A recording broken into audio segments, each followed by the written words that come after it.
Commander episode tonight. We were setting up, running a little bit late because we're still getting technology. So we're trying something a little bit different. I wish I had a zoom on the camera. I have to figure out maybe how to dangle it, but this way you can see the whole board. Not quite sure if you can see all the pieces yet. And I'm on mute. Alright, so anyway, welcome again. I'm on mute. I had it muted from this weekend, so hopefully you can hear me. Hopefully the sound quality is a little bit better. I'm going with a headset this time, so when I talk, hopefully it comes up. So we've got the overhead view, so I'm hoping that you can actually see the board, maybe see the pieces. We're doing Operation Cherry Blossom. We haven't done this one before. In fact, we're still kind of doing the setup to see if we can get this all done. And we've got most of the pieces in place. We've got the victory point marker, which I think got bumped. Yeah. Victory point marker was at 3, as a matter of fact. Japanese controls all of the victory locations to start with. I've got the American forces standing by for board placement. The Japanese players are also standing by for board placement. Before we actually put our troops on, we have some special rules that we have to read. So, yeah, we have objectives. According to the scenario rules, all the initial objectives we have to draw. They're random. There was none designated. So we're just going to pick them. So just going down to the scenario's objectives, the victory point marker was at 3. The time sudden death marker is on 12. Trust me, we're not going to get that far. The time track starts on turn 4. The surrender marker for Americans is on 16, so I can kill off a lot of folks today. Then we have all the objective tokens are open, the OB stats. I'm on Invade Elite 6, so I can do 6 orders a turn. The Japanese are on Line and Defend, 3 orders a turn. In fact, the way the board is set up, because we're going to be the Japanese are defending the top part of the map, the Americans will invade from the south part. We could switch, but she's gotten used to playing the Japanese. Now, the Japanese in this scenario, even though they have fewer troops and fewer orders, they're actually going to be placing, according to the orders here, or their troops, they have a whole bunch of pillboxes and bunkers and trenches that they get to place. Okay, so first, one open random. I'm going to pick open random. Objective, which is, it's open. Oh wait, what is it? Random. Open is random, which is C. Location C, it says that number 3 is worth 1 victory point. So way over there, that's worth just 1 victory point. Okay, now I get a random one, which is going to be hidden for me unless I draw one of the open ones. So this is my secret objective. I get to see what it is. Now I have to tell her what it is because it's secret. Oh, she said to show the camera. The secret objective is... I don't know if you can see this. Oh, I gotta find the camera lens. I'm holding it up somewhere, but apparently not in front of the camera. You probably still can't see that. I would tell you, but it's a secret, and she were here. Yeah, you can try to hold it up, but then I'll see it. She's gonna put hers down. She's not gonna risk it. Alright, so... Japan, when we actually place our units on the board, she's going to be 8 deep, while Japan is going to be up to 8 deep, so 1, 2, 3, 4, 5, 6, 7, 8, so like virtually right up on the beach line. Then Americans will place along the first hex, which kind of has them in out of water. So let me read you this story. First of all, the reason why I chose this one, a lot of people said this is a great beginner scenario, so we're going to try it out. But this is Empress Augusta Bay in Bougainville Island, Papua New Guinea, 1st November 1943. On this date, the U.S. let's see. Oh, I can't even read the name. Looks like Shadow. Hey, Shadow. It says, on this date, the U.S. 3rd Marine Division landed at Cape Torquena. Naval forces assisting the Marines included 4 cruisers, 8 destroyers. Empress Augusta Bay had been chosen because it was within range of Allied land-based fighter bases, and because the Japanese 17th Army was concentrated at another site around the island. stretch of beach near Cape Torquena was only lightly defended by little more than a company of well-camouflaged Japanese infantry, including a 75mm gun dug in on the cape that wreaked havoc amongst the landing craft on their long approach to the beach in heavy seas. Alright, so we're invading. So I've got my Marine Force here. We're going to invade. Now there's special rules that we had to read prior to putting some of the units up, and special rules pertaining to her pillboxes and bunkers that will help her defend. Okay, the first special rule was a naval bombardment. Prior to setup, each player shuffles his fate deck, then draws 9 random hexes. Place foxholes into any of those hexes that are neither water barrier nor beach terrain. So prior to any setup, so we're going to draw 9. Yeah, we're probably going to run out. So she might get all the foxholes before we get going. What the foxholes are representing is just what it says there, the naval bombardment. Hey Shadow, can you hear us okay? I tried to do a headset this time instead of the open mic I did last time, and I don't know how that sound is coming through, if you can hear me at all. Okay, so I'm going to pick 9. Both players? Or? Yeah, it said both players. Prior to setup, each player shuffles. I pulled out a few foxholes, so you'll have to pull out the rest. He says, yeah, it's a little scratchy. Pals are kind of scratchy. Let me try one more thing here. I can't change the settings while we're streaming. I tried to up the quality from last time I did this. So I'll have to do a comparison and just see how they are. 3, 4, 5, 6, 7, 8, 9. So I can't place it in a water barrier nor beach terrain. So I have a few hexes where I can't place the foxholes. Okay, so she's got some. Want me to read off mine first? There's 6 for each of us to place. Okay. Run out, you run out. So we have 12. She gave me 6. So my first one is in K10. JK10. Can't place. It's on the beach. Lucky. I8. HI8. There's foxholes there, so naval bombardment hits. Then I have 06. LMN06. I4. HI4. And H6. Lucky us, they're all near here. And then H8, which can't place because it's a beach. And G6, G6. And then I've got M10. That's my last one. So I'll place what I can. Oh, it's a beach in the water. F8. Nope, can't place that either. Do you have any left? N7. Okay, N7. Nope, beach. 05. Some jungle. Alright, so all of those foxhole locations represent foxholes from the bombardment. Now, I'm just going to shuffle those in. Now, the rules say don't ever assume.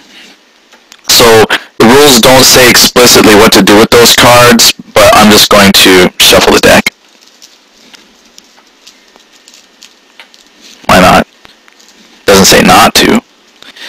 Alright, then it says second wave. After the naval bombardment, but prior to setup, the allied player must place at least 10 of his units and at least 4 of his weapons in the 5 space of the time track. So I have to play one full turn, missing quite a few of my troops. So I'm going to go 2, there's 4, 5, 6. Ooh, place a couple bar. Okay, that's 8, and I'm going to place 2 liters. Alright, so that's 10. It said at least 10. I'm going to go with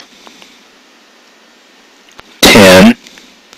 So basically I'm just going to stack a huge stack on spot 5. We'll see how successful I can do.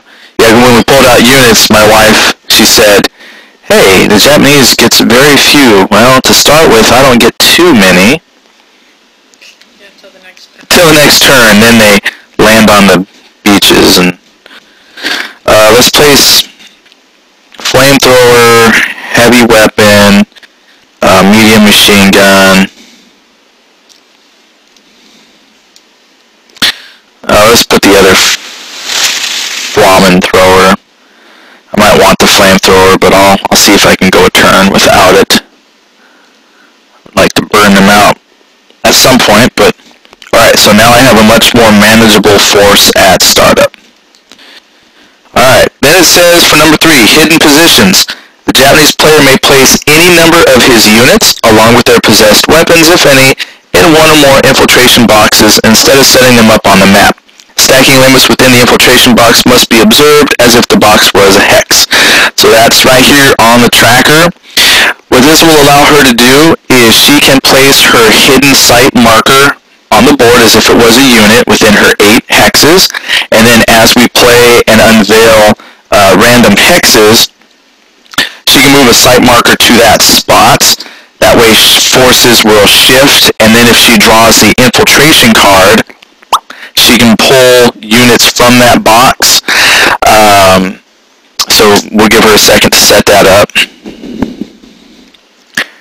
Which we haven't had much luck using the infiltration boxes to start with, but you know, there's always a first that it might turn out to be very, very cool and allow her to pop a unit up somewhere on the board I'm not expecting it.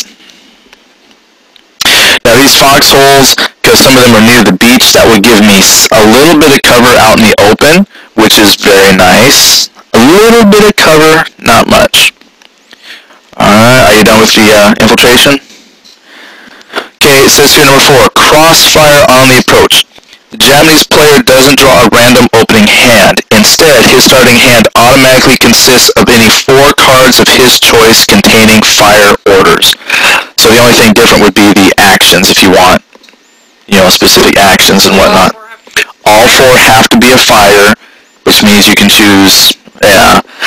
But you're on the defense, and as I hit the beach, you can start shooting at me.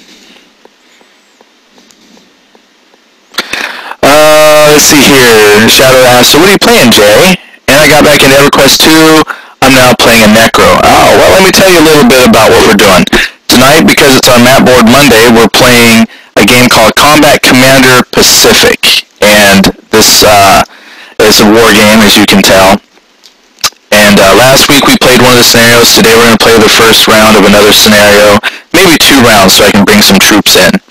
That's what we're doing. And it's cool, you just got back into EverQuest 2. And it's neat you're back because we just got into our Guild Wars 2. So Cindy still plays a lot of EverQuest 2, but when I have free time, I'm hopping on to Guild Wars 2. So it's interesting because they also have a Necromancer in Guild Wars. Hint, hint. Come play Guild Wars with us too.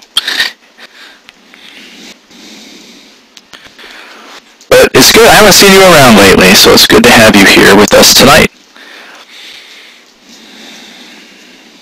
We're trying a different camera setup, so we're trying to do an overhead view, so hopefully you can kind of see some of the board while we play. It's a work in progress what we're doing here, but we're hoping that folks can get an appreciation for a good old-fashioned war game. And if we can get the overhead to work the way we want, we'll also probably play some other types of games. So, technology. Says, I'm trying when I can, man. Yeah. Unfortunately, Guild Wars 2 has the initial cost up front, but without the no subscription fee, it's very nice. Makes it very compelling to want to play. So I don't feel bad for not being able to devote all my time because silly work. Gotta earn that paycheck. But it allows me to play when I I'm able to and not feel like I'm wasting my 15 bucks. Oh, he says I like the setup, it's sweet. Oh, good. Yeah, I'm not sure how well the pieces come through, but I'm hoping as we point things out, you get a general idea. Once we actually put pieces on the map, it might help as well. And you have yours. So I'm going to read the last two rules. Tunnels. It says, a Japanese unit in a hex containing a bunker or pillbox may advance, never move, directly to any other hex containing a bunker or pillbox, not just an adjacent one. So you can spread them out as you want, use an advanced order, and move your units between them. Demolition charges.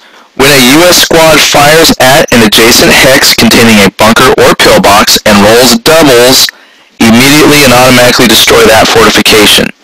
A bunker pillbox is also immediately destroyed if its hex is ever solely occupied by U.S. units. I don't know why I would want to destroy it, but I guess that's so they can never take it back. It does not include trenches. Trenches will be there, and foxholes are fine. Okay. So the tunnels are just between pillboxes and bunkers according to this. Heavy winds. At the end of each player's turn, remove all smoke markers from the map. So we can place smoke, but as soon as our turn is over, they're gone. Which is fine because we never hardly ever get smoke. Alright, so it says here, first turn, initiative goes to the allies. So I don't know where my initiative card went, it's in the box. Okay. It's somewhere. I was like, meh. If we need it, we'll just pretend to have... Oh, she found it. So there's the initiative card. It's probably hard to see from way down there. One thing I did today with the map was that when I had the map under the plexiglass, because of the way we have the overhead light, it just put these big globes of light you couldn't see. So I've got it from underneath the plexi for this particular game, so at least you can see the map. So I've got the initiative, and Japanese player goes first, so let's go. Set up Japan. You go 8 hexes deep, so go ahead. Japan goes first? Yeah. It says here, initiative allies, first turn would be Japan. So, set up, yep, set up 8 hexes deep, and then I do 1 hex deep.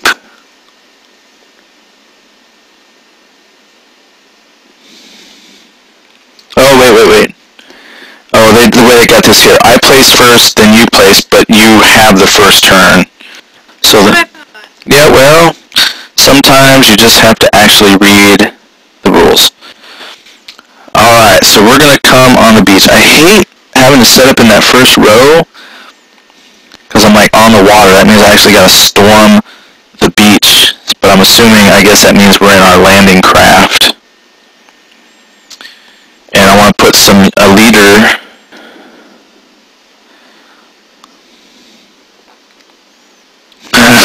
Yeah, there's really not an objective to this other than, I guess, to survive for 12 rounds and wipe all the Japanese from the board, I'm guessing. It didn't really say to do anything in particular. And because all these Marines are Marines, I don't have any specific weapon teams. Okay. I don't want to overstack a hex. Which is good, that's why I don't want to overstack. Yeah, the rule specifically says you can't overstack on setup. You can overstack later, but that's why I want to avoid that. Let's see here. I guess because these rifle Marines are all the same, I'll put a weapon with him, and he won't mind. He has only a 1 command radius, so these folks have got to be near him. My other officer has a 2, so I can spread them out a little bit. So I'm playing with rifle Marines.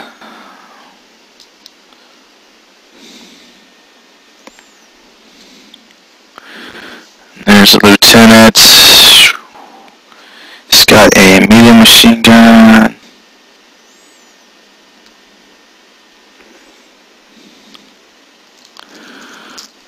Minus movement. Oh. Why do I have so many leaders on this first round of the beach?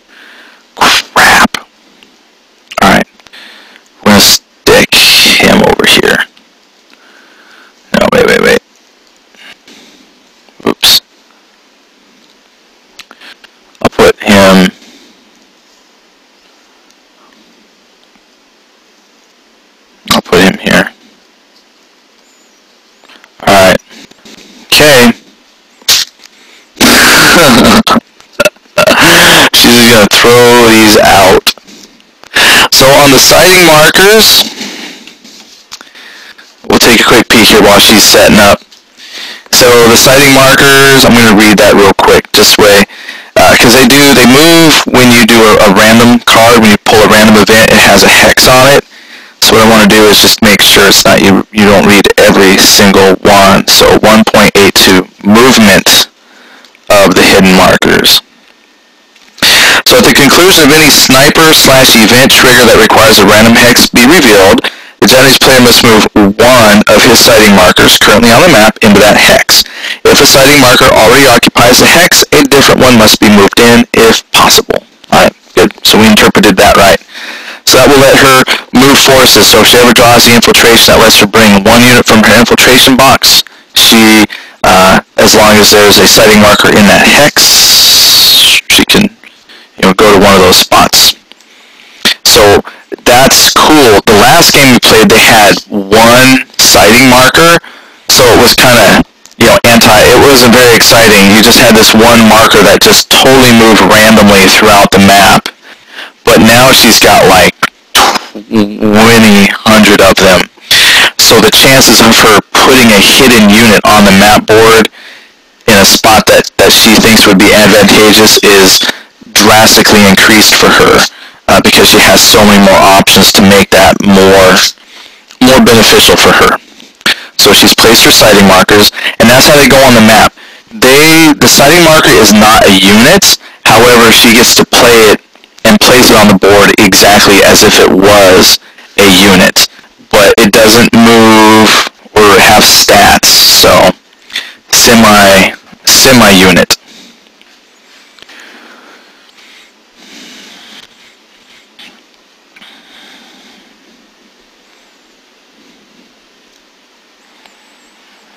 And she is very plotting and planning and very much a calculator, so I do respect her very much as an opponent.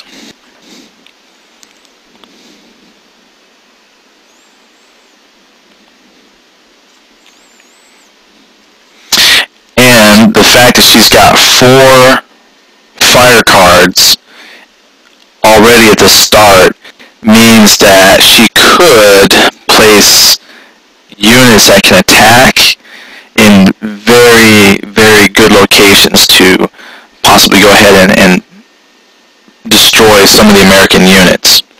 Possible. Now, I chose this mission to play because, like I said, I was reading some forums, and they said that this particular mission and Ichiki attacks are very good for new people. So she's checking some lines of fire right now from locations. And she pulls and kind of looks from one hex to another, from the center dot of the hex to another center dot to see if there's blocking terrain. So there she is, she's setting up her fire lanes. So grass is line of sight 3, bush is line of sight 2, and palms is line of sight 1. Correct. Yep, because the palms are narrow trees, the bush part's up top, and the grass and everything is bushy down, so it's why it's easier to see through and provides less cover. Those are palm trees. Those are palm. Jungle is this stuff. Okay, so just clarifying some terrain stuff. So that's something to really think about this game as far as your tactics. Some terrain it's easier to see through. They provide less of a hindrance to other targets. Some things you just can't shoot through.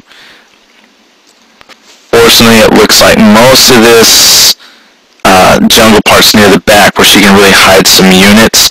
However, of course, being the invader, I have a lot of open ground that I have to cover quickly. So, this scenario I've heard has gone both ways. Some people play it and the American forces just wipe the floor clean with, the American invader, or vice versa, the Japanese just hold and defend very, very well.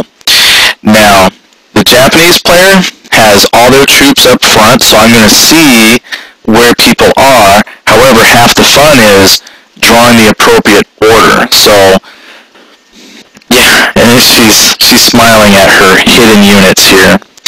So So the Japanese have a couple of advantages for them. The biggest advantage is A, they're placing second. So after I put my troops, they really have an opportunity to decide where they want to put 7 in a hex. Yeah, they can really decide where to put their starting troops. My wife is very good at making defensive positions that cover wide arcs of fire with heavy weaponry. And she's also very good at following the special rules. So like when she places her bunkers and her pillboxes, she's going to put those in spots that will allow her to move those troops from one side of the map to the other rather quickly. So the Japanese will have mobility. The other inherent thing that they have, regardless of scenario that they play, is the Japanese have bonuses to close combat. They have basically a +1 to their firepower, and they get bonuses basically in the hand-to-hand combat. They're very deadly. Says Jay, I brought a friend with me this time. Jay and Raz, meet Yuki. Hello, Yuki. My wife says hello. We're not sure. You probably can't hear her. She's not tuned in or mic'd up or anything like that, but she says hi.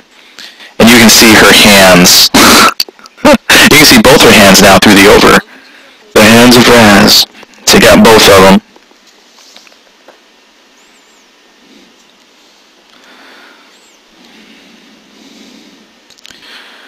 So we're going to see how we do this time, if we have a good American victory or a Japanese victory here as soon as she's done.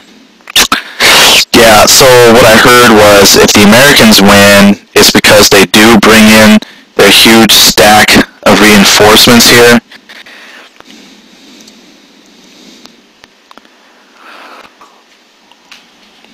And the way that we counteract the Japanese ability for close combat is fire groups. I've noticed Americans are very good at fire groups. Place a lot of heavy firepower on a spot, concentrate that firepower, and break some stacks. You might not kill stuff, but if you get things close enough, when you do close assault, even with the Japanese bonus to close combat, you'll still win the close combat because you've broken some units. The Japanese defenders, they really need to stay clustered together and save an advance card. Advance is the only way to move into close combat, and the Japanese deck of cards has the most advanced orders, so you want to keep those. And then we got Skull Candy. Hello, Skull Candy.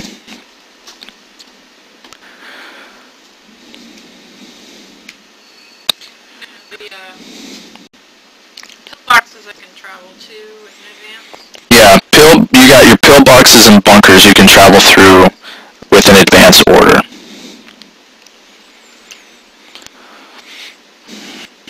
So with her also having a deck that's got more advanced orders, she'll be able to use that special rule where she can move her units between bunkers and pillboxes. So she'll have a little more mobility.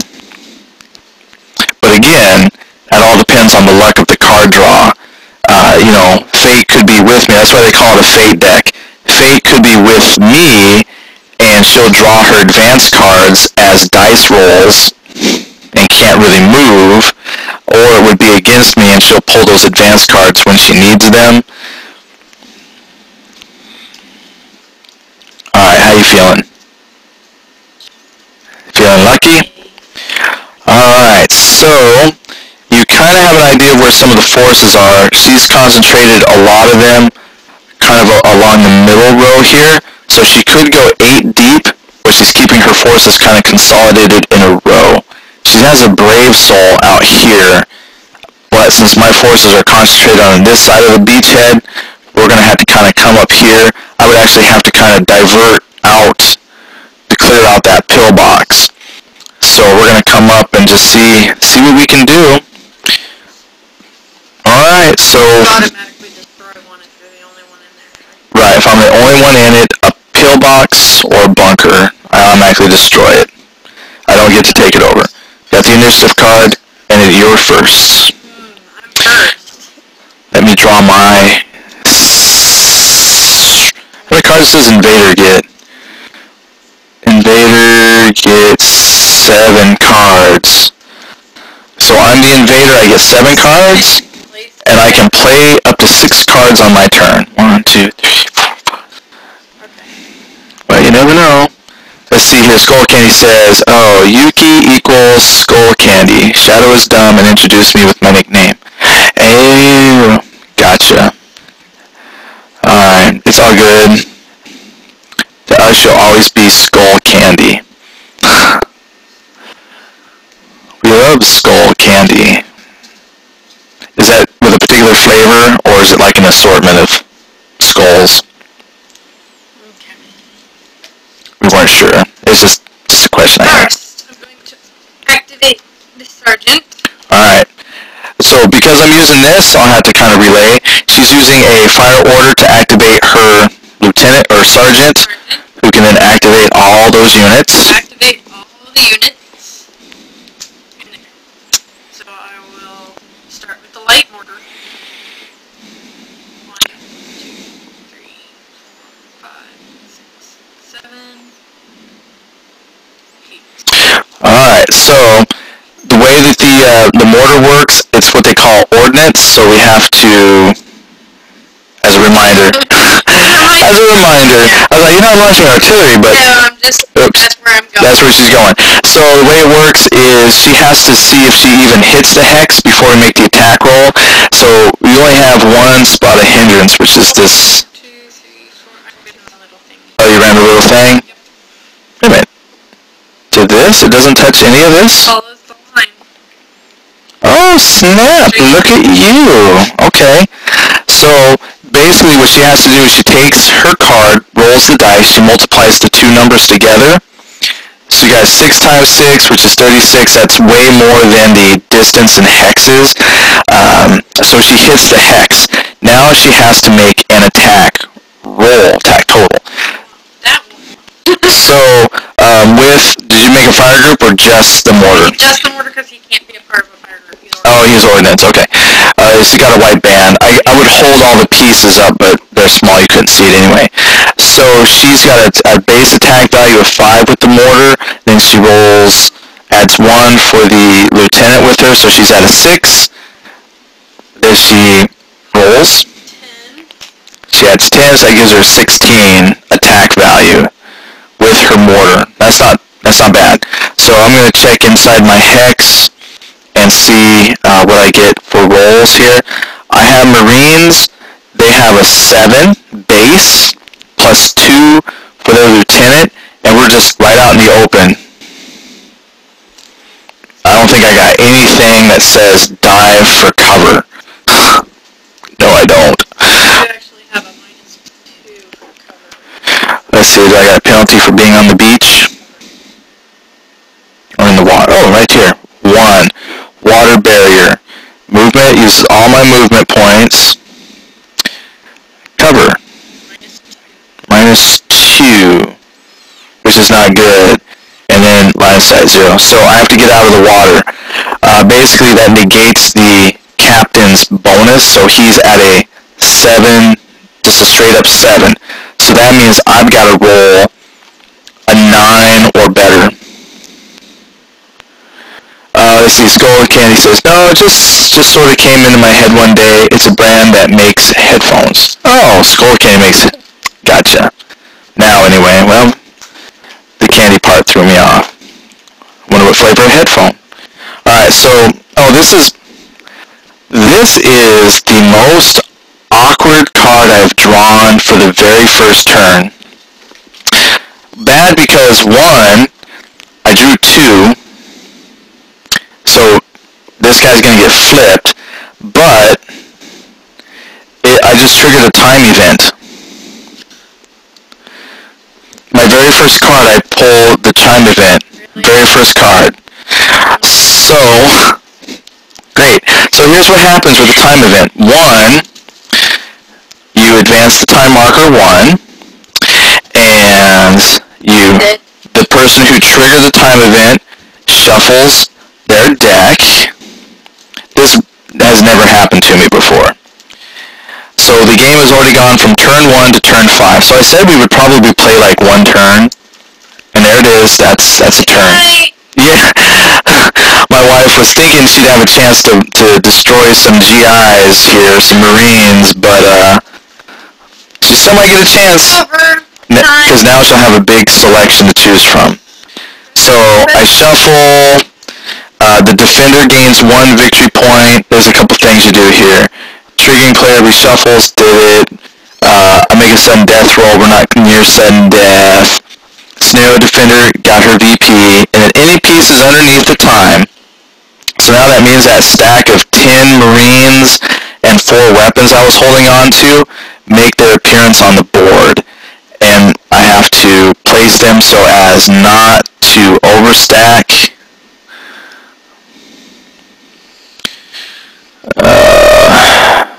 Yeah, we'll do that. We'll put a sergeant here. He's got one. Huh? No. I did not set the deck. This was a complete and total coolness.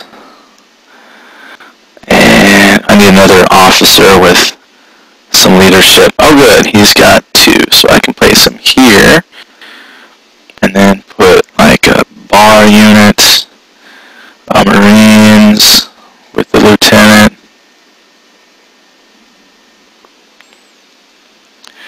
Let's place a heavy machine gun.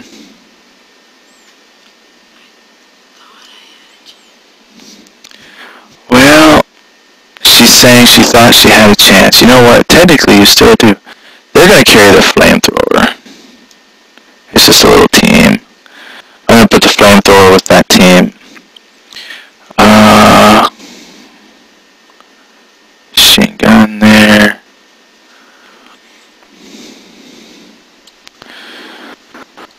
I don't know where to put all these people. Here. With a flamethrower. And here. So we just have a line of Marines. Well then. And that was the dice roll. Okay, now we advance the game back. So yeah, he flipped because he only rolled a 2, so that was way below what he needed to defend himself with. My officer has a morale of 10, minus 2, which is 8 for the cover, plus a roll of 10, 18. So the officer survives. So you flipped him. Alright, it is still the Japanese player's turn. They're going to shoot next. Okay, so the heavy machine gun takes aim, has a range of 7. Who would you like to shoot at? 12. Oh, 12, I looked at the wrong stat. Same hex. Same hex, alright. That's an attack of 7, plus 1 for him. Okay, so that's 8. And she rolls. Now, right, she has an attack value of 7. She added 1 for her officer, plus 5. 13, But she triggered an event, so we're going to see the event. suppress 1 enemy within range and line of sight of a functioning friendly machine gun. Okay. Right, she got hers, it says to suppress. Let's say to suppress 1 unit within sight of a functioning machine gun. Alright, so she laid down some suppressive fire and it caused my officer to dive in the water, so his stats go down by 1. Shadow says, well, Jay, you got me looking at board games. You are looking at a board game if you're watching this tonight, yeah. If you mean as in general, like you would check them, yeah, check out board games. Nothing sometimes beats a good old-fashioned looking at somebody as you pull the time event and trigger all your Marines to hit the board at once. Hit the beach, Marine. Okay, you suppressed my Marine. What else you got? So, 13. Okay, 13. Alright, so now, because that happened before I roll, he is suppressed, so now he's at a 7. 7 morale. Oh, and then I also got to roll Marine too, because you attacked the Hex. Okay, let me do the Marine first. So he's got a morale of 9, minus 2 for the beach is, what? 7. And then the officer still provides 2, so he's just at 7, because it, oh, plus 2, so just 9. Okay, 9 plus 5. He's 5. Okay, but I triggered an event. The event says, air support. Remove your opponent's aircraft from the map. If you can't, place place your aircraft into any hex within the same row column of a revealed random hex. Alright, so my wife and I were just talking about this the other day. We have never had aircraft trigger, and we were like, gee whiz, wouldn't that be something to have aircraft? Because every once in a while I get to... And an aircraft. Right, I've never used aircraft before, so we're going to see what happens. So it says place it in the same row column / revealed of a random hex. So I'm going to place it. It says place it in I4, so either the same row column. I'll place it in the column. So, I don't know, I'll just place it here. So he will loiter the battlefield, and then hopefully I will draw something that will let me use him now that he is on the board. There are rules for doing strafing and bombing runs. So, he says, good for when the lights go out, right? What's good for when the lights go out? The board games are good for when the lights go out? I guess it depends on the board game you're playing. Alright, your turn.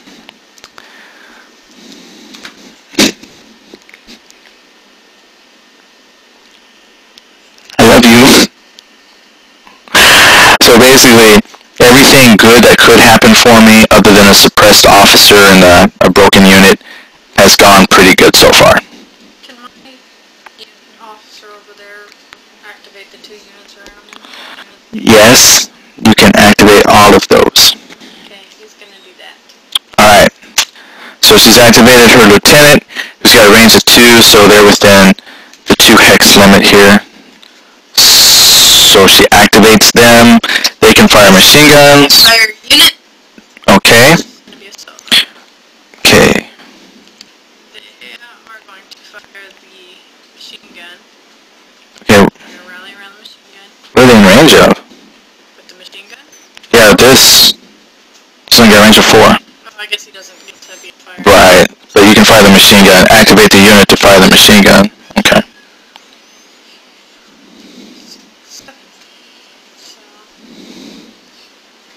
Oh. Alright, so she is going to try and really wipe out at least 1 hex. Alright, so you have 7. 8, 9. Well, they're not in the same hex. Right, so 7. I guess it's for you. Okay, so roll 7. Oh, he says, yeah, the board games. Play when the lights go out. Well, if the lights go out, how are you going to see the board? 17. Oh, snap. She rolled a 10, a 17. She's really trying to kill these folks. 2, minus 2 for the beach is 7, plus 2 for the officer, so it's at 9. 9 plus a roll of 4 is below for 17, so this unit is wiped out. So I place him on the casualty track, and then I place the weapon there. She's only got 15 more to kill. She's on her way. Victory points for a squad. She gets 2 victory points for a squad. Okay, officer has a 10, minus 2 for the water, so minus 1 for being suppressed. So he's now at a 7, plus a roll of 9. What is that? Okay, 16. So that's his first hit. He gets flipped to his wounded side.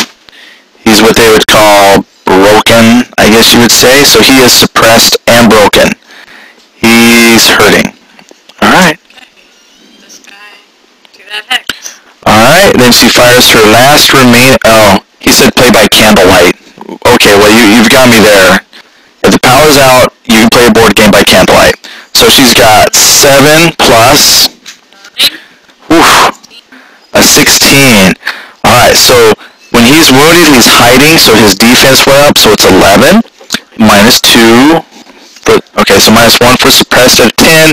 Minus 2 for the beach is 8. 8 plus a roll of 7. 8 and 7 is what? 15. Oh, noes. Listen. Okay, so she was pretty upset, but here's the thing, guys. killing leaders is bad because leaders have a radius that they influence. Okay, you get one. Right? For the leader? No, leader is. Oh, leader. And Non-hero. what's the command 2. He's just 2. plus 1 VP. There you go. X plus 1. Yeah, I was just saying he's worth 2. Not all worth are 2, but him is worth 2. He's worth 2 plus the 1 for being a leader, so he gave you 3 victory points. So not only does he give her a lot of victory points, but now I can affect a smaller radius of folks. It kind of really sucks. Okay, what else you got? So what that means... My card fire. Okay. Oh, she still got fire orders. Activate my battalion again. Alright, so she has another piece of ordnance to fire. Alright, so how many hexes? 5, 7. Okay. Alright. Right, because that's the largest hindrance over scrub.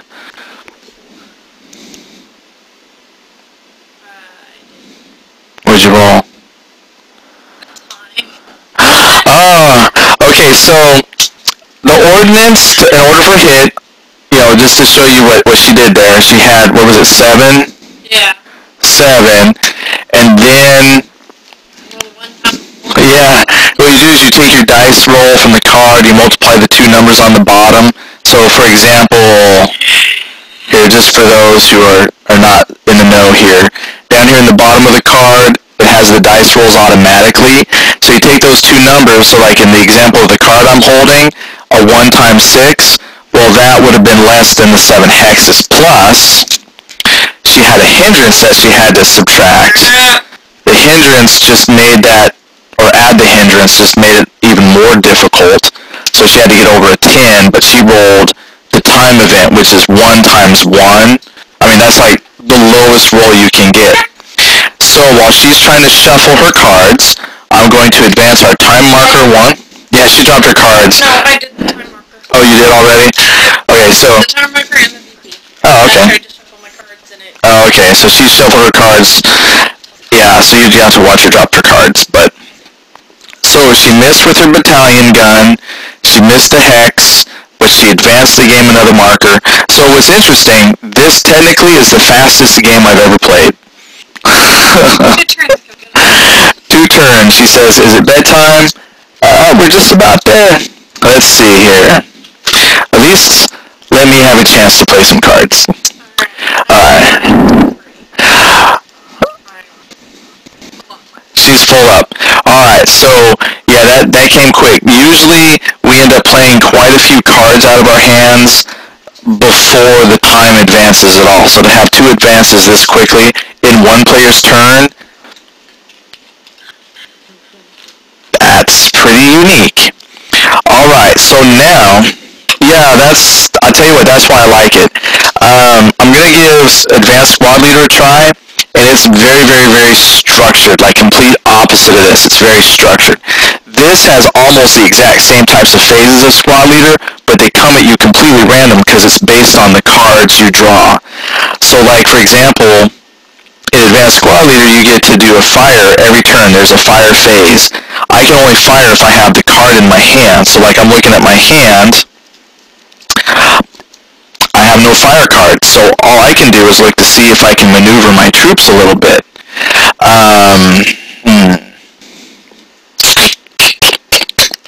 Now, I do have some moves. I have an advance. So first of all, though, I'm gonna play this now. Let's do this because I've never had it before. I'm gonna play the asset request and see if I can do some kind of attack with the aircraft. This will be our chance to try aircraft rules. We've never done this before, just because it's the first game where I've actually been in a position to draw aircraft. So I'm gonna take a peek. Because my aircraft is on the board, I can set them up to do like a strafing. Now, with her, if she drew asset denied, she could actually cause my aircraft to go away. So what I want to do is use him once. So I can use choose a bombing run or strafing run. So let's see what it says here. Strafing run. Okay, no unit is activated during a strafing run. If strafing run is chosen for a player's asset request, he simply flips his aircraft marker to its fighter side and performs the following steps in order. Position the fighter marker in its hex so it clearly faces one of the 6 compass directions. The nose of the fighter is aligning a hex side. Make a 9 firepower attack versus each hex in a line directly in front of the fighter in order closest to farthest. If it has a line of sight to any unit in that hex, friendly or enemy. Now, if it has a line of sight to any hex. Ooh. Line of sight is checked as if the fighter occupied a level 5 hill. So it says, yes, you could end up strafing your own troops. Friendly fire due to mistaken identification was not altogether uncommon when it came to close air support. It was interesting, I just watched Band of Brothers today and they went through that. Remove the fighter from the map, placing it in the counter mix. This ends the order. Okay, so if I want to strafe, I have to rotate him in a direction, a clear compass facing, and hope. So like, I've got here on the line, I can't choose that one. I'm going to choose this one. So it says, in a clear, and make a 9 foul against every hex in a line directly in front of the fighter if it has line of sight. So the way we've got set up here, I can attack here, but she's in a 5 cover pillbox, so it's not going to be very strong. I could have done a bombing run, but I'm just going to do a strafing run. So I'm going to strafe with machine guns. I can attack this hex. I cannot hit this one or this one because they are buried in the jungle. I have no line of sight. So I'm going to make one attack, and then I remove my fighter from the board.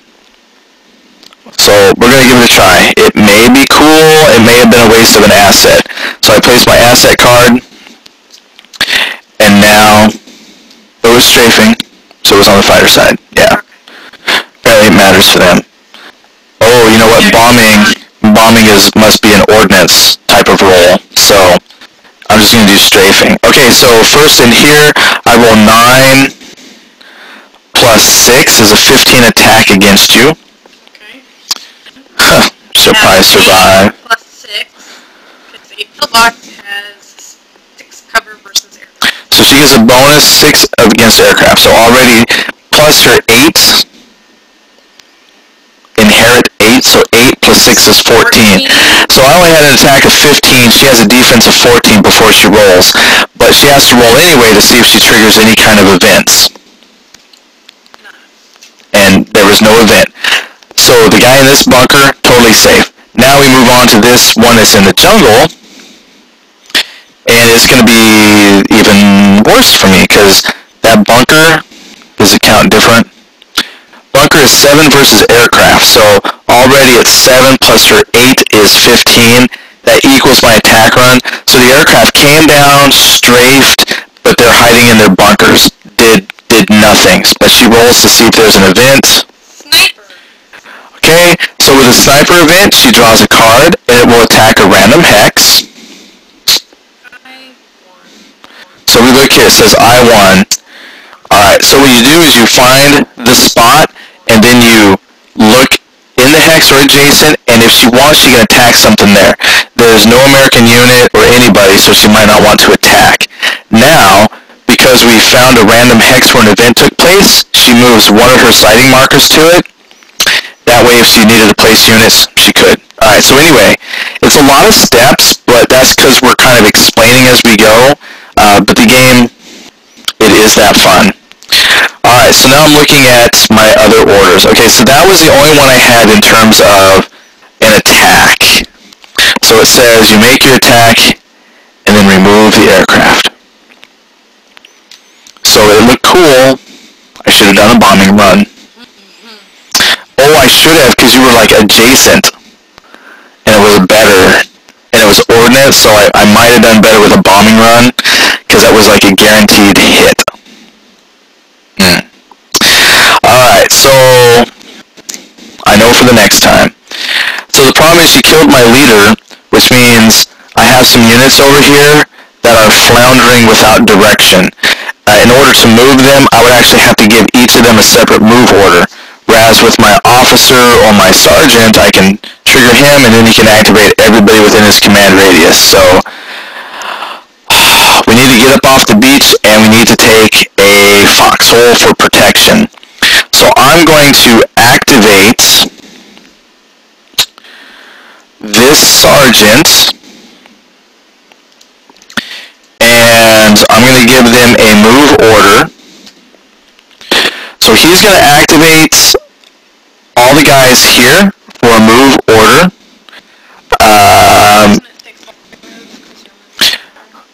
But we're already in the water. Like if I was here and moving up, that'd still be water, but it's not moving onto the beach. But the beach itself, though, has 1.5, so it's still a little rough. So if I move, the officer has a 6, he would give him a 6. But I want to move the bar up. I can move all these. So 1.5, and then 1 for open ground. We actually have enough movement to move everybody up into this foxhole. What I like about these hexes is they're large enough that I don't necessarily have to stack everything. I can just kind of shift and make stuff fit. So they are now in the foxhole. They get a little bit of cover versus the open ground in case they get shot at again. But I cannot activate them for anything else.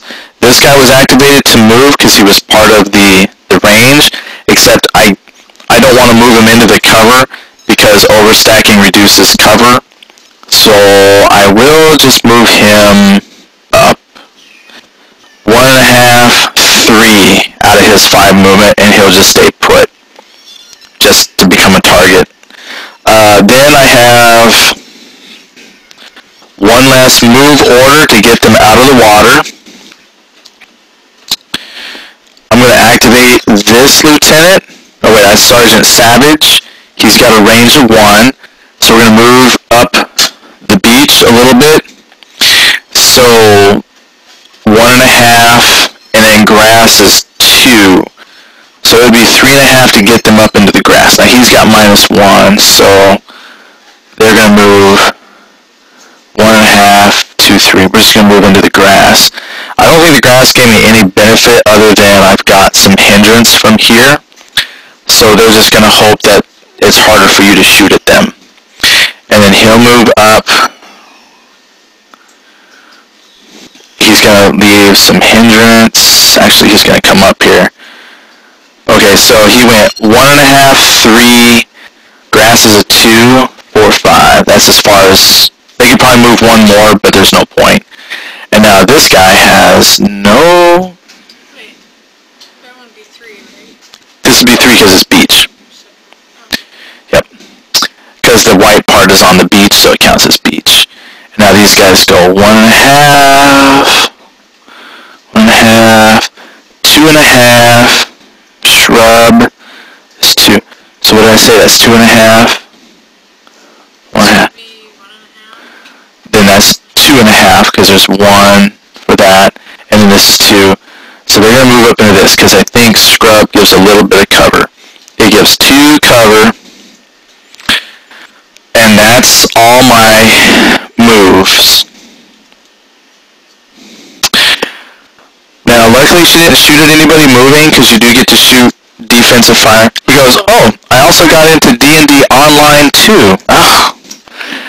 Everybody's doing online gaming today but me. I reminded her that she can fire. I can fire at moving targets. You can fire at moving targets. That one moved, that one moved, that one moved, and those moved. Yes, I'm going to fire, activating him, activate those. Alright, so she's activating the lieutenant to have these units fire their weapons. She can do that because it's on my turn now. She activated them on the last turn, so she's technically not activating them again on her turn, but she would not be able to activate them again to shoot at a different hex again this turn if they continued moving. Anybody who moved into the hex she's targeting with them, she would attack again, but she's going to attack somebody here. So while she's looking, so D&D Online. I have not played that one in a little while. I do like that one, but I think that as far as just when I'm not streaming, my game of choice is going to be Guild Wars 2. It's just that good. We'll actually be doing Guild Wars Tuesday tomorrow night, and I'll tell you all about it then. But yes, D&D Online is good. I like the little scenarios that you can play. You don't have to like dedicate a whole lot of time to running lots and lots of missions. You can just go to a spot and you can run that same scenario over and over again. It's a good design. It's a good game. Okay, so she hit the hex. I trust her skills. So she rolled with the mortar. I had a 9, but I rolled 14. Okay, so she hit. Now she's doing an attack roll. The mortar is a base of 5, plus 1 for her lieutenant. It's 6, plus a 4 is a 10. Very good. But there's a sniper. There's a sniper event. So we look at G9. Alright. Now, she gets to break 1 unit of her choice. So there's within this hex, she breaks the leader. Always best to break your leaders of the opponent.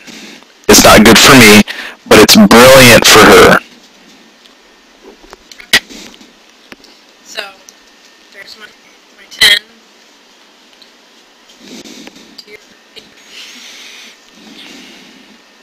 Oh yeah, wait, you're doing with the machine gun? Mortar first. Oh, I thought you just did the mortar. We haven't resolved it. I got my attack. Oh, that was the sniper. I was like, what are you doing? Oh, the sniper hit my guy. So I was Okay. sitting over here. So here's The 2 for cover? No, he's in grass. He has no cover. no cover in grass. So Just okay. Well, here, do the infantry first in case my officer breaks. 8. Okay. Your officer has 1. Okay. 8. 8 plus a roll of 5. Fine. Okay. I got a 10. So Oh, okay. you'd have to roll snake eyes again. I'd have to roll snake eyes. I can do that. He says, I love the fact they ripped out the Holy Trinity. Talking about Guild Wars 2 if you didn't get that. I didn't. I caught it now. Yes, it's beautiful. Trust me, we are going to talk about some healing and everything. Okay, my event, we're going. Event, air support. Okay, we have to get this turn going. I'm going to place, now that I know how to use it, and if I ever get another asset, drop a bomb. I don't think I'll be able to. Okay, so he was fine. The officer, 8 plus a roll of 8 is 16. Okay, so he's fine. Okay, machine gun has, what's the line of sight? Okay, so there's a 2 hindrance for your gun, so 7 minus 2 is 5, plus your officer is 6. And you roll 6 plus 11. Alright, so I'm getting pretty lucky. One enemy unit within range and line. Oh, she gets to suppress somebody. Drum roll. Who's she suppressing within line of sight of her gun? Another dude down there. Alright, so the soldiers, my Marines, have 8 plus 9. So he's fine. Officer is 8 plus 5. Rolled pretty low, but there's an event. And the event says suppressing fire. Suppress one enemy unit within both range and line of sight of a functioning friendly machine gun. Hey, no machine gun. I got a machine gun. He's functioning within range. Oh, suppress. I was about to break him. So I'll put a suppression on her lieutenant. He still gets his leadership bonus, but who knows, maybe... Wait a minute. I'm going to suppress her machine gun weapon team. That way they can't fire the machine gun. Alright. Okay, what else you got? Was that your only fire during my turn? Yeah.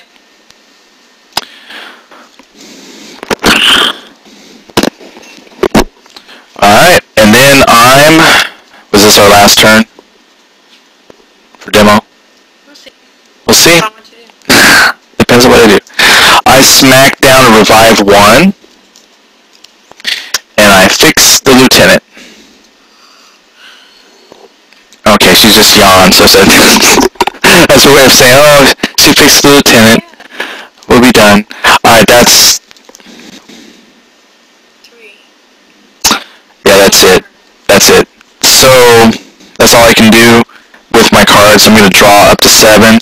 1, 2, 3, 4, 5. I have 7 cards. It is now your turn.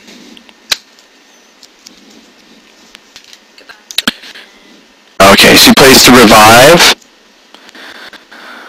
I feel like a poker game. Here's my cards, so you can see what I have. That's what I drew. Oh, she's looking. Alright.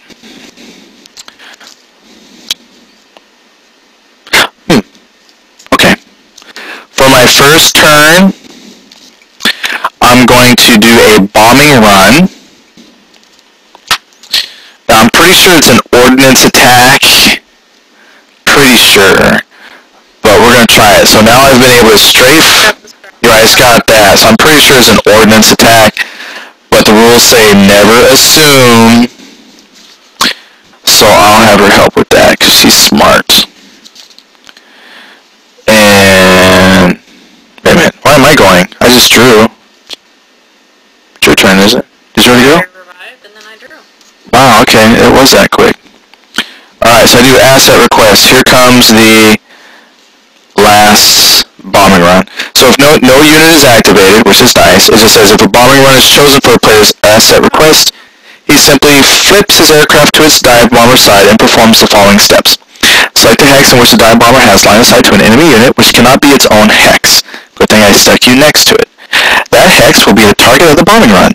Line of sight is checked as if the dive bomber occupied a level 5 hill. If there are no such hexes within line of sight, skip directly to D. Well, there is. Make a targeting roll. Against the chosen hex as if the dive bomber were ordnance. If the targeting roll is a miss, skip directly to D. The dive bomber makes a 12 firepower attack against the targeted hex. Check to see if any fortification of the targeted hex is eliminated by consulting the 12 firepower row of the fortification vulnerability table. If you get doubles. If I get doubles. Well, actually here it just says, destroy fortification and any hex attached by artillery or dive bomber if the roll is exactly, I have a 12 firepower, a 7. So if I roll exactly a 7, otherwise it's a 12 firepower, whatever. And then we're done. Okay, so here goes a 12. Oh, it's too late. Okay, I can't play that card as a... So here we go, 12 plus 8. It's a 20. So a strong attack. Oops, but she's in a well-fortified bunker with a lieutenant. She'll probably get these, but we'll see. Okay. 7 for the bunker. Automatically 7 defense for the bunker. Okay, we'll start with this guy over here, the light mortar. Okay? 10 plus 7, 17 plus 2 for the wood. No, just Yeah, you don't have the wood, right, just the bunker. So, 10, 17. Already is 17, so she has to roll snake eyes or a... And she rolled snake eyes. Ah! So I hit the mortar unit, they take shrapnel to the face and they can't fire the mortar. Okay, did you move the time marker? I got time marker. Did you add a defense or a picture point? Okay. We would check for sudden death. There's no sudden death. So, yeah, so far this is the fastest game turn-wise that we've done. Alright, so this is cool.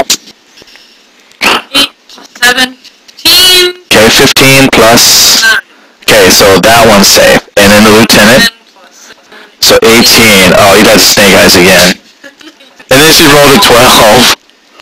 Alright, and then I removed the dive bomber. Oops, I just knocked a bunch of terrain around. Kick butts. Okay. Now I'm going to do another asset request.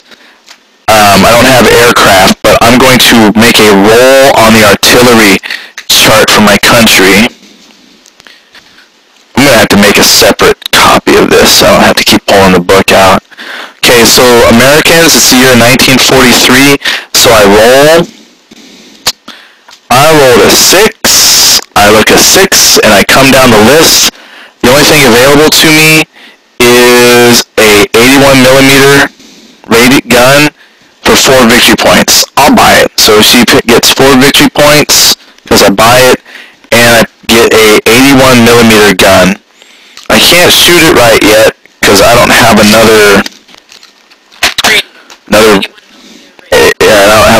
asset available to shoot it, but I do have now available to me. Usually we get a 105. This is small. It's earlier in Nick's radius. Yeah, not as good. Okay, it's your turn. I have to draw my cards. 1, 2, 3, 4, 5. It is your turn if you wish to proceed on another round. Because we've hit pretty much our 1 limit, 1 hour, so we'll make this her very last gasp.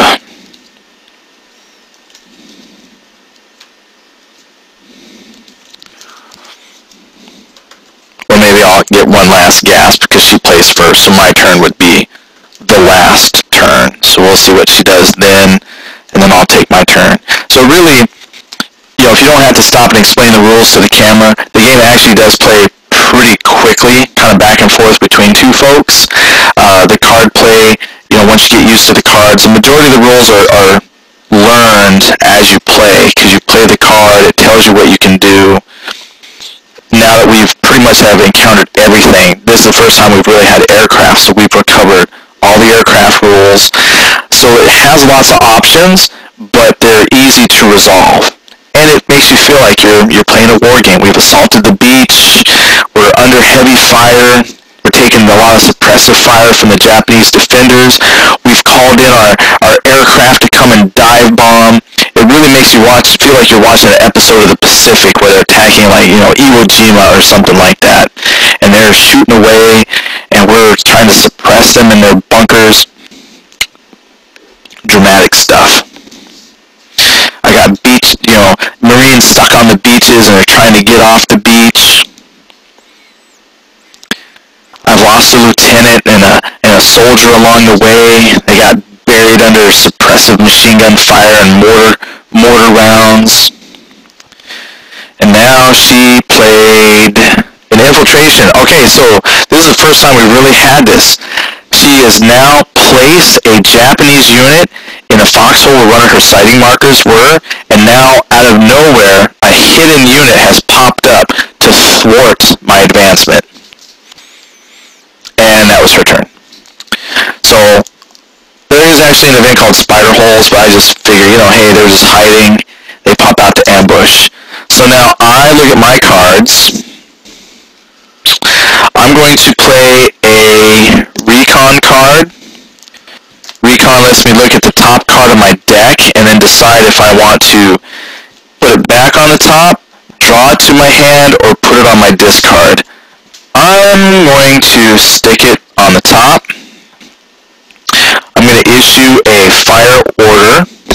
I'm going to activate the leader, who will activate a fire group, and we will attack this guy.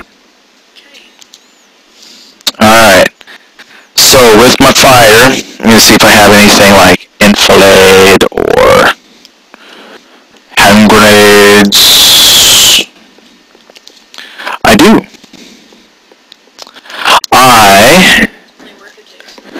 Oh yeah, never mind. Oh, and this one here, never mind. I don't have a machine gun or mortar, so I can't play that. Alright, so I have no cards to assist in my firing, so I'm going to do my firing group. I'm going to center the fire group around this rifle unit, so they have a 6 attack plus 1 from the officer, so they're at a 7. He is not within range to participate, so he doesn't get to add any other bonuses. This unit is within range, so they add 1, so I'm now at 8 plus 1 because he's within range, an attack of 9, so they all fire into this hex. So 9 plus a roll of 8 is 17.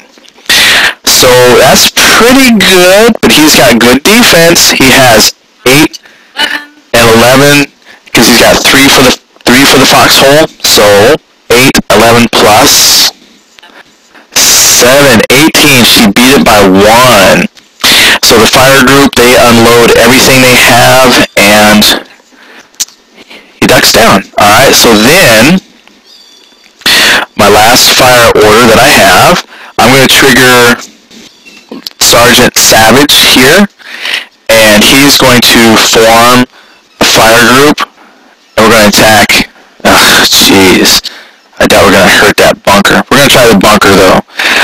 So we're going to form the fire group around this guy. Why not? Alright, so what's their range? 6. Alright, so we got 6 plus 1 is 7. The weapon ain't in range, so we can't use it. So 7, 8, 9, 10, 11. So we had plus 1s for everything participating. They're all adjacent. So I place my fire order, have a base 11, plus a roll of 2. It triggered a time event. The heck? Alright, so we advance the time track. She gets a victory point, and then I shuffle. Now to add insult to injury, she gets to now try to beat a roll of 13. I actually had a good thing going. 9 and 6 is 15. So she automatically beat the attack roll without rolling, but she has to roll to see if there's any events. Okay, she got dispersed. There's no smoke. Are you serious? what do you use? Too serious? That's hilarious. So the last few times that we've played, honestly, we went through our entire decks of cards before, like, we rarely drew any kind of event, and the game just took forever to get one turn done, like one time advance. And here we are, multiple. So that's just the way the game goes. Alright. I'm going to have to draw because I am out of stuff. And that would be the end for us. I just finished my turn. So let's do a quick after-action review. I'm going to say, compared to the first game that we have played, even though we didn't play it out in its entirety because we've only got about an hour and a half or so, this mission is way funner than Scenario 1. Not like Because I got Gazillion, she's got defense, it's... yeah, we better put it away. We gotta clean up, because this doubles as, everything else table. So we'll probably actually get to play a full scenario one of these, like a Sunday or something. But no, just first impression, this is way better. So, I don't have any other way that I would set up, but basically we set up Marines along the beach.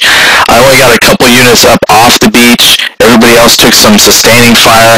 I lost an officer right away, which pretty much put my right flank in jeopardy because they no longer had a leader to move them as a group. So I started to advance this group. We attacked, but terrible assault rolls meant they were pretty safe. I did have a bomber dive and attack a bunker, which did wound a guy. So pretty effective with dive bombers, probably not so good with strafing. ending this, I'll reveal my Okay, what did she draw? She's sharing her cards. She drew a revive 3 and a revive 4. So even though my dive bomber wounded somebody, she would have just revived and brought him back right away. So good stuff. While we're cleaning up, like all I had left in my hand, I had revive 2 and a revive 4, an advance, and a command confusion. The revive card, I could probably do a whole talk on a revive card. For those who are watching, it would even be interested. When we compare it to the Combat Commander Europe game, in Combat Commander Europe, they don't have a revive card. They have rally and rout, kind of going back to advanced squad leader. The rally allows you to, first of all, remove all suppressed markers, and then any unit that is broken, they have to make a morale check to see if they rally, essentially. So the thing with that is, there's different thoughts on why that's more powerful or why the revive card. They just have differences in working. The rally is powerful because it removes all suppression markers. So if you have a lot of suppressed people, that obviously would be a good choice because it removes all suppression. And then you have to make morale rolls to see if folks, broken units can heal. So if you have a lot of broken units and a lot of suppressed units, you can actually get a lot of stuff fixed and back into the fight. Whereas with the revive cards, you have certain cards that revive, say, 1 point, some that do 2 points, say, some that do 3 or 4 points of revive. Each level, each suppression marker, and each broken unit takes one of those points. So if I draw revive 1, and I have several units that are suppressed and whatnot, I have to decide, do I want to use that one suppression now or hold off? Or let's say you have to decide which of those multiple things to fix. Whereas, let's say you only have a revive 4 in your hand. So yeah, you can revive 4 units of suppression or broken units, but if you only have 1 unit that's suppressed, do you waste that revive 4 or hold on to it? So there's a little bit more strategy, and it's not quite as powerful as people think it is. I kind of like the revive method. I wasn't too sure about it when I first started playing the Pacific versus Europe, but now that I've got more games of Pacific under my belt, to me, the revive system works just fine in Combat Commander Pacific. So, you play, you learn, you adapt, you overcome. Try to figure out where all my... Oh, I think I used every single one of my rifle Marines. So we're just going to clean up. So with that in mind, so I'm not so distracted, I'm going to go ahead and sign off. So thank you, Skull Candy, for dropping by. Thank you, Shadow, for hanging out for a bit and just watching us play a game. Hope that stokes your interest a little bit more for board games. For those who are checking out the rules, this was a rules light game, just kind of a little hodgepodge of us playing. But, we're still trying to get our technology worked out, but if there's something specific you want to see differently on our layout, or you think would improve it, other than sound, we're still working sound, let us know, and we'll continue to put games out. We'll probably do Operation Cherry Blossom again, just because it's fun. Maybe we'll switch sides. I don't know, maybe we'll pick a different scenario. If there's a different scenario out of Combat Commander Pacific you want to see us do, let us know as well, because I got no problems looking that up. And is there a bar marine? There is. There's a bar marine and just a bar gunner. Bing. These guys I killed. Oh, and my dead people. Alright, Scorpion. No problem. It was fun. It is fun. So we always like it when people come and check us out. So don't forget, tomorrow, here you can... Tomorrow is Guild Wars Tuesday night. So we'll be playing Guild Wars 2. So we'll talk and answer all your questions about Guild Wars. And then Wednesday will be Star Trek. And then Shadow says, okay, have a good night, Jay and Raz. It's always good to see y'all again. So good night. There's the hand. It was nonchalant. Alright. Have a good one. Let me find the exit button here and get out of here. Have a good night. See y'all later.